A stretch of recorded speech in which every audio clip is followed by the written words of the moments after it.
this video is for beginners trying to break in. And maybe if you're a pro or OG in the game, this can, you can pull a little gem out as well. But definitely meant for, the people trying to break into the industry who might not know where to start or just want to hear a story, a little motivation to get in the game. And I hope I can provide that for you today.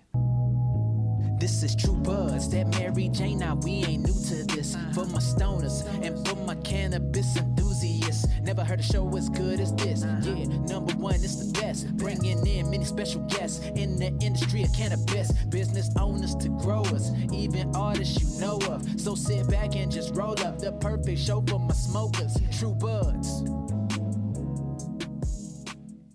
Welcome, my friends, to True Buds TV. For what I think is an anticipated episode.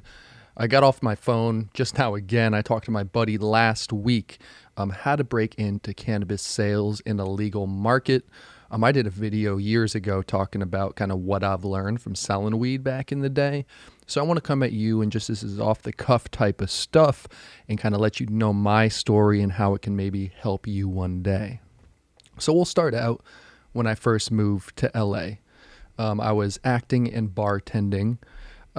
So then, I was out here for a couple years and then I, was doing the audition stuff, doing pilots, commercials, all that stuff.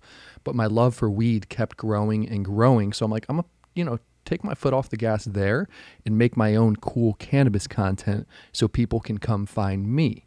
So I was doing that for years. I was bar managing, bartending, 5 to 7 days a week. And then I was making content 3 to 5 days a week, depending. I was all about batching out content. That can be a whole separate topic and a whole separate video.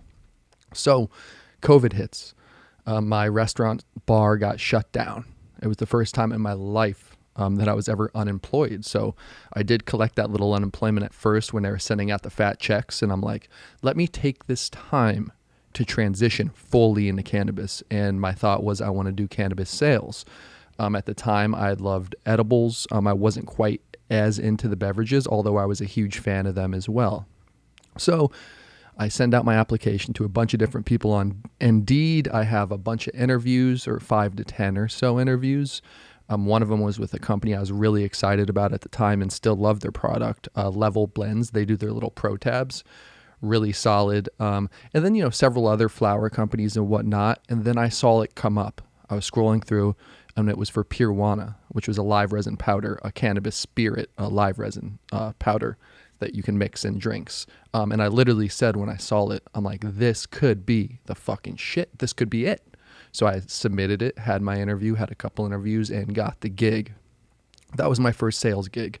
Now, I'm not going to get into the nitty gritty interview shit and whatnot, but basically, shout out Mark. Mark was like, dude, you check a lot of the boxes. And that's what I want to talk about for a second, because it can be overwhelming. All these jobs want you to have a book of business, but if you're breaking into the industry as a cannabis sales guy or gal and you don't have a book of business, what do you have? And that's what I'm going to use, for example, right now of what I had. I had my cannabis media background at True Buds TV.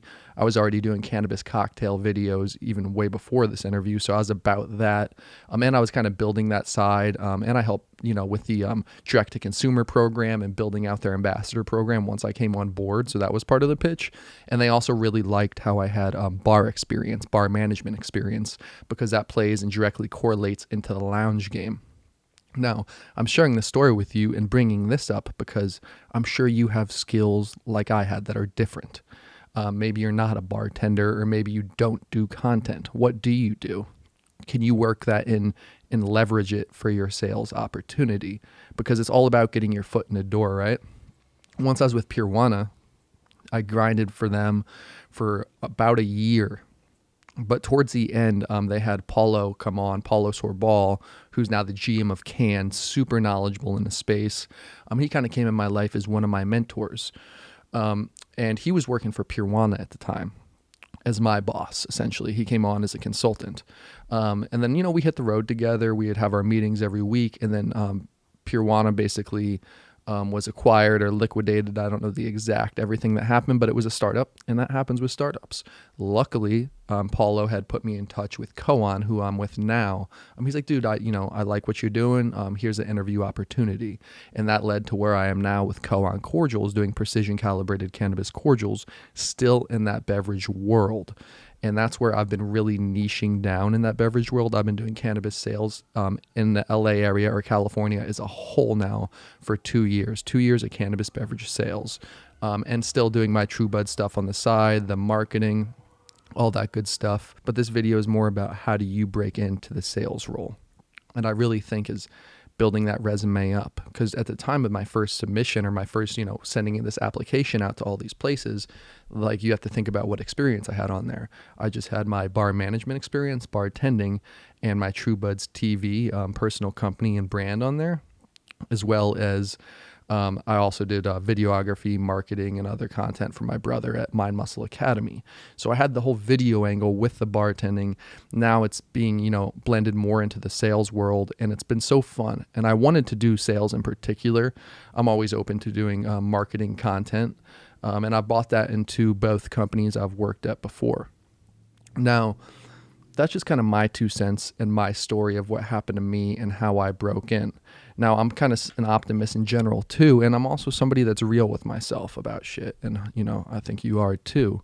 And that's where I look at it and I'm like, dude, if COVID didn't hit, maybe I could have just be still bartending right now and making content. Maybe I would have had some content pop off, because what's happened in the past 2 years, I've still been making content, but my focus has been so much on the sales for Pirwana and Koan.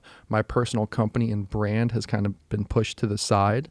I'm getting a lot better about making more content and kind of blending everything together, but that was intentional. I'm like, I'm gonna go all in on the sales stuff, and that's the beauty of it too. As you guys know, I already have my own company, True Buds TV, but I want to have more than that one day. And I believe in learning everything, every piece of the puzzle. So then when I have my whole team, I can not only help them, but I can call people out if they're not living up to the standards, or, if just anything, little things, from cold calls to building out your sales pipeline, to distribution, to retailers, to buyers, to, sell through, to patient appreciation days, to figuring out events. And there's just a lot you can do. And I think the most important thing for me personally, I've always looked at when I was hiring people as a bar manager, or if I was going to bring anybody on my Koan team or bringing anybody on my True Buds TV team, I'm a huge proponent of just hard work, good work ethic, and a good attitude. Give me that any day with somebody that has no experience than somebody that's super experienced but's a dick with a shitty attitude.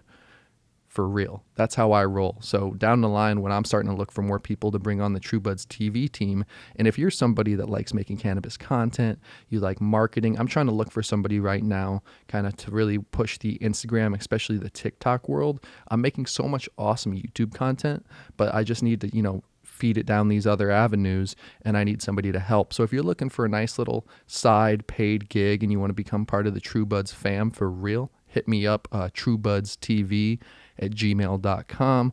Always putting those plugs in.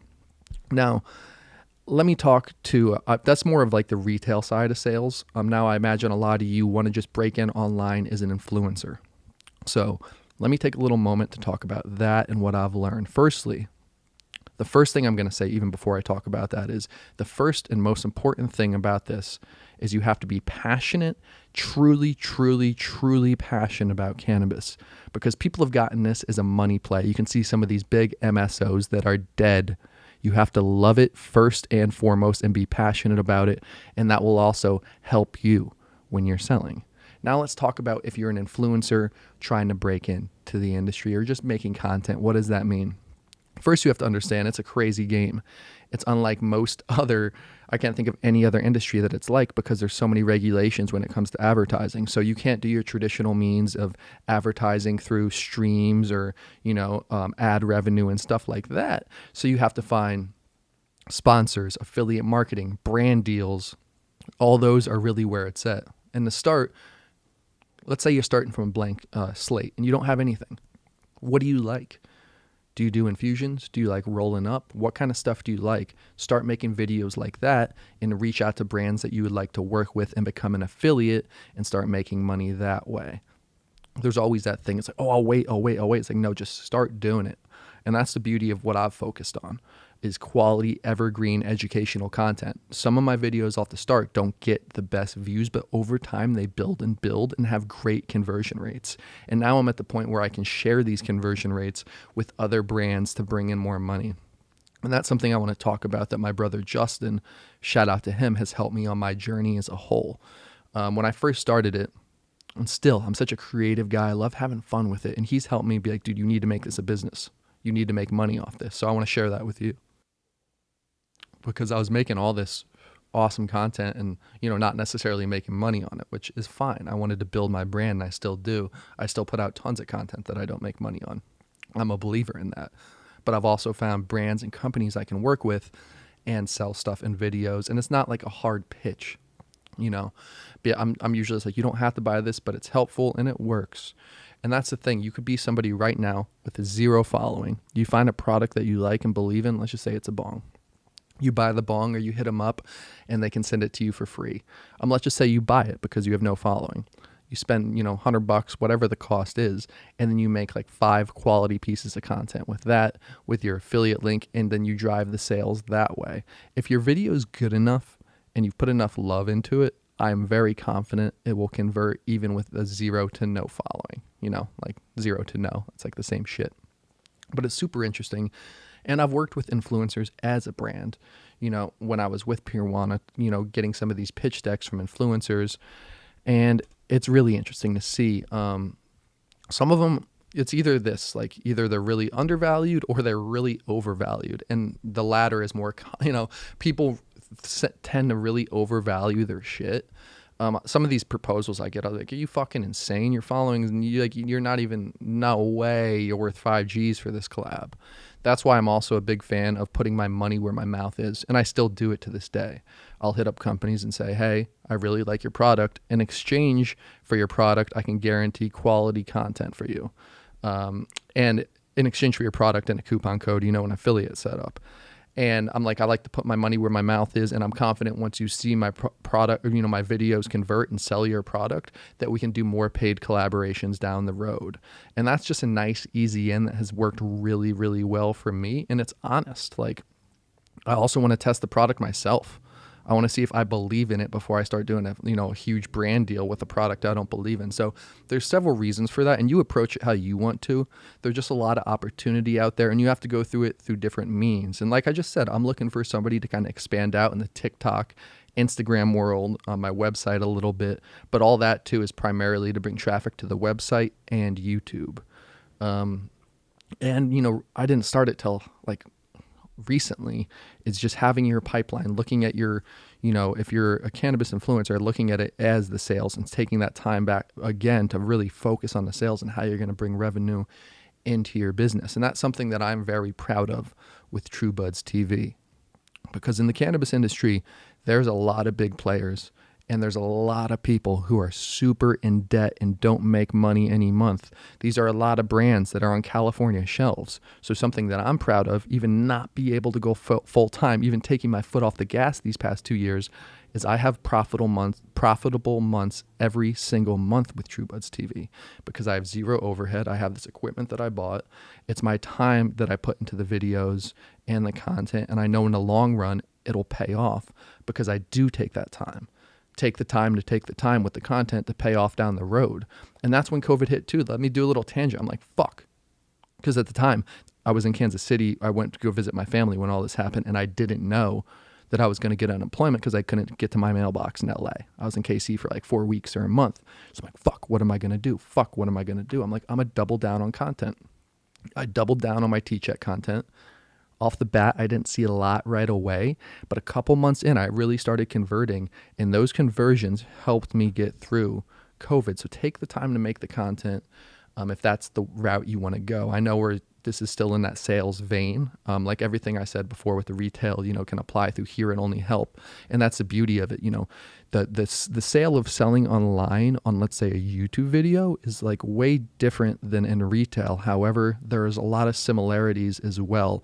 So each one's sharpening each other. So, you're really steel sharpens steel in that way, that you're just going to keep honing your skills, and marketing can evolve in that as well. Now let's talk about retail. If you want to break into retail, I think, the obvious first one is be a bud tender. And like, I feel like there's steps to that game, because a lot of the bud tenders, or not a lot, a good amount of the buyers I met were bud tenders at one point, or maybe delivery drivers, or worked in a distribution hub or something like that. So you just get your foot in the door again in that retail space, and then you just grind until there's that buying opportunity, or you move on. There's a lot of job changing in this industry, from buyer switching, bud tender switching. And there's always postings. I always see people hiring. So if you want to get in to retail, I would say, depending on your state, depending where you live, it's not that hard. And just know that the job's going to be hard. I say that pretty often. Like, not that sales isn't, making content. Those are both hard, but I have fun and I love them. When it comes to retail, that would be a little harder for me, I should say. I say that because I'm in there doing these events, and I see the way some customers can be. I see people that don't tip that well, and that's a whole nother video. I've seen people talking about, should you tip, should you not tip? My thought is, you should always fucking tip, dude. I don't give a fuck. People expect you to be so knowledgeable, which is a great way to learn. And I've also met a lot of bud tenders who've been bud tenders and met like brand reps, and they've gotten, a brand ambassador job or a sales job because they're passionate about the product. So working as a bud tender can give you, your eyes, ears, and everything, and you get these free samples, and you can really test and see what the market's about. And you can even see what products are moving really well, right? If this product's moving really well and you notice they don't have a big sales team or any sales at all, maybe you hit them up. Hey, I work at so-and-so shop. I notice your product's moving. I'd love to be a rep or an ambassador or something like that. When it comes to the buying world, I don't know much about, I know kind of how it works and all that, and I deal with buyers when I'm selling them product. But in terms of breaking into that role, I'll have a buyer on so we can talk more about that in general on this podcast. Delivery, a lot of these retail shops offer delivery. You could try to start with a small one. You could try to start your own service. Delivery is interesting to me. I think it's the future in a lot of ways. I think direct to consumer is. I think once, that interstate commerce really opens things up, I think once we are able to ship, it will be a game changer. Then we'll have distribution companies like UPS and FedEx getting in the game, who have all their shit just so buttoned up. And I'm digressing here again. Also, think of the market you want to be in. Maybe you're listening to this and you don't live somewhere it's legal. Do you want to move out to LA? Research the market. As you've maybe heard, there's a lot of things going on in LA. There's still a ton of money out here. It's still the Mecca, in my opinion. But maybe you're better suited for a Florida market, a Missouri market, a Michigan, Oklahoma market. So really do your market research too. I mean, let's be real though. It's hard to beat Cali. The vibe out here is on point. Shops are awesome. We got these lounges. I love it out here. This is kind of my lifestyle that I like. But, do you. And that's the most important thing, too, is being happy with it. Because, like I said, I've been so on the sales grind for 2 years that I started realizing, what's going on? Like, I need to do more True Buds. And I've been a lot happier doing that. So it's important to kind of understand that and kind of, find your way through it. And once again, there's no right answer.